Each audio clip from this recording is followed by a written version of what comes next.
I'm not even really big on the phone. If anybody knows me, I don't even have your name, so I say in my phone until like 3 years later, and I'm always retracing back through my text messages like, oh, that's such and such. So like I have this weird detachment with like that kind of thing. So like this helps me activate that and practice like the opposite of what I'm used to doing. It's like being in my own little bubble. I still have work to do. Thank you.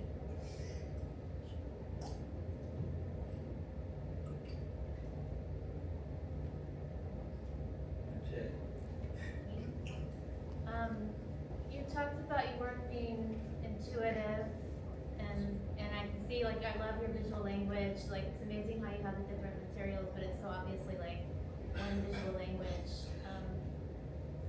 And so, but my question is about like the symbols. So like something will mean something, like the dirt or the felt. It has like a symbolism.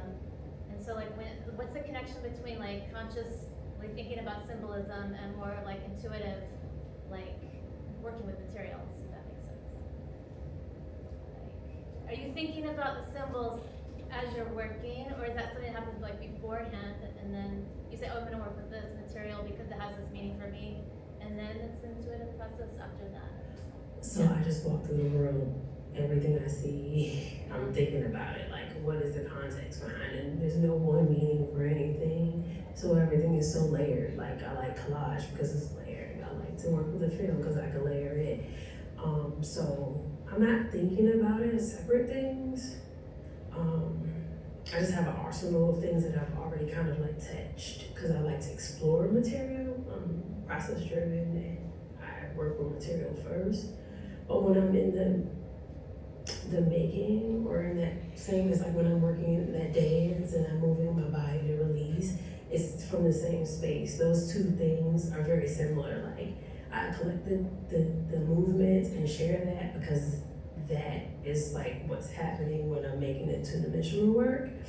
And a lot of times like there's this thing of like throwing the bones. Throwing the bones is referencing basically fortune telling in a simple way to describe that. And I feel like that's what happens with the materials. I just have all the shit in my bag and I'm like, and then once I do one and it's like, oh, it's a second one. And then I have this issue with the attachment to the first because I don't want to glue it down.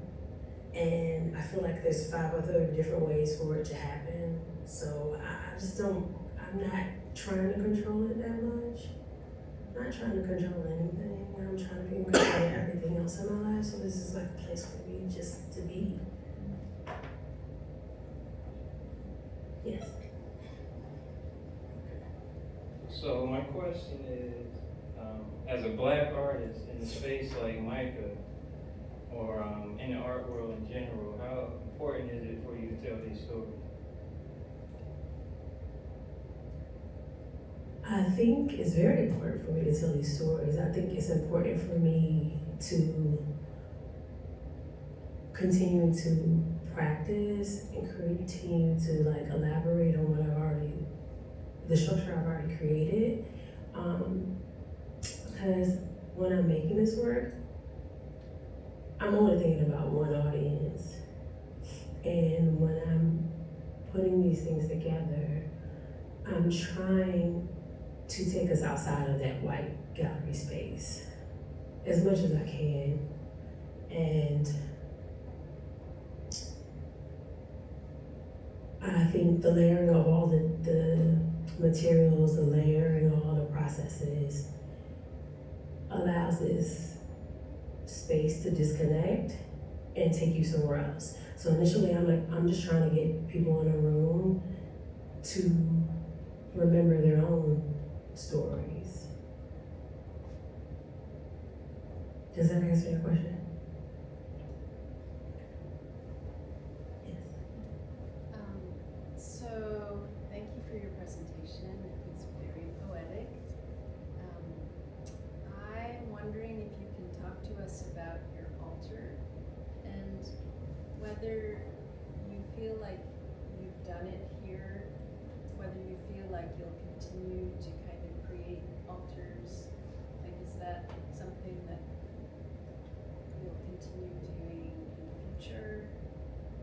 think everyone in this space has altars.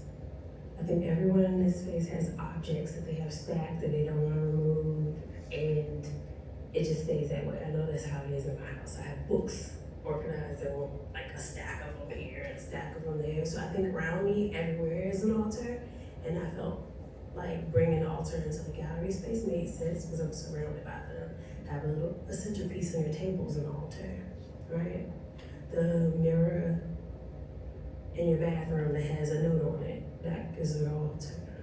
The mirror hanging from your car that has jewels and trinkets and pictures of family, that's an altar.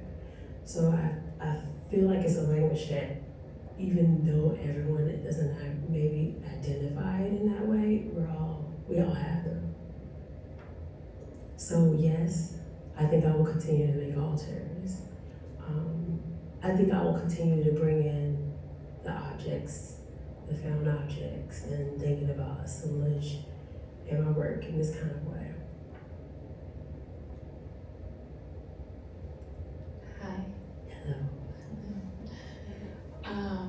I think earlier you were asked about your growth in the program, and as one of the mentors, I just wanted to say that there's so much growth that has happened in the course of your time here, and it's evident in the way you're speaking about your work and the elements in the work and the ideas that you have been ruminating on from the beginning, of course, but now there's a certain confidence in the way that you're talking about them, and it just makes me so happy.